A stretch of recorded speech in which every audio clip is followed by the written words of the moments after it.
ating kababayan, ang tinaguriang abogado ng 5 Distrito. Palakpakan po natin ang numero 10, ang ating kasalukuyang konsehal, Atty. J.B.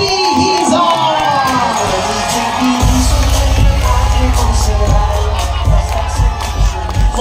Maraming salamat po. Halatang madami ang kamag-anak dito.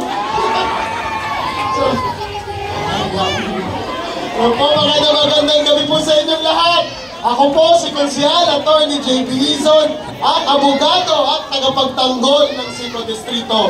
Isang dekada na po natin pinagtatanggol yung mga residente natin na nanganganig sa kanilang mga tahanan. Isang dekada na po rin natin tinutulungan yung mga empleyado na hindi pinapasahod ng tama ng kanilang mga amo. At isang dekada na rin po natin dinidinig yung sigaw ng mga residente natin na humihiling ng hustisya. Nung ako po ay ginawa niyong konsehal, noong nakaraang halalan, ginalingan po sa konseho ni Konsehal Atty. J.B. Hizon.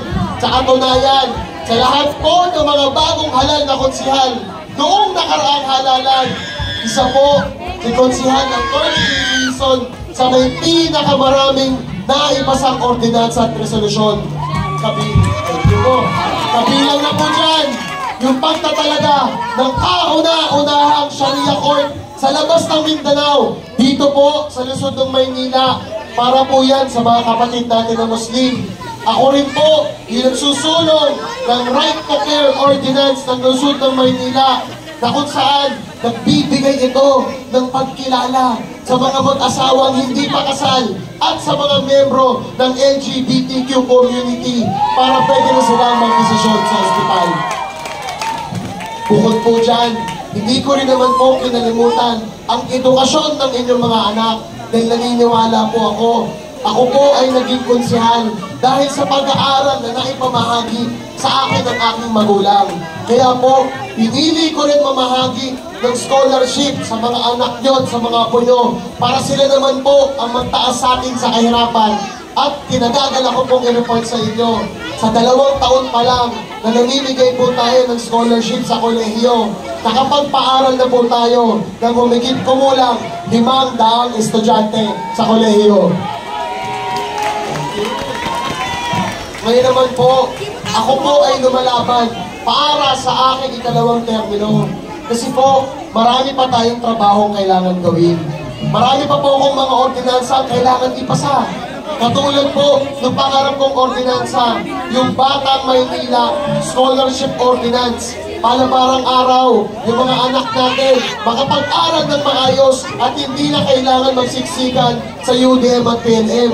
Pangalawa, kailangan ko pa po sinupin ang budget ng Luzon ng Maynila para hindi na ito gagastusin sa mga problema na hindi naman pinapakinabangan ng common na Manileño. Katulad na lang nung Zumba dyan sa Manila Bay, yung parada o yung fashion show dyan sa City Hall. Pagkos, itutok itong mga pondo na ito para sa paglutas ng problema natin sa baha dito sa 5 Distrito.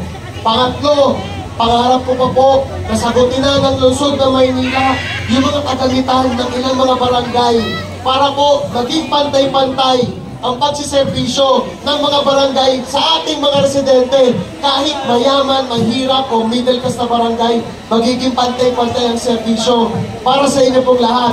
Ngayon po mga Batang Maynila, bago ko magpatuloy, may nais na akong tanong sa inyong lahat.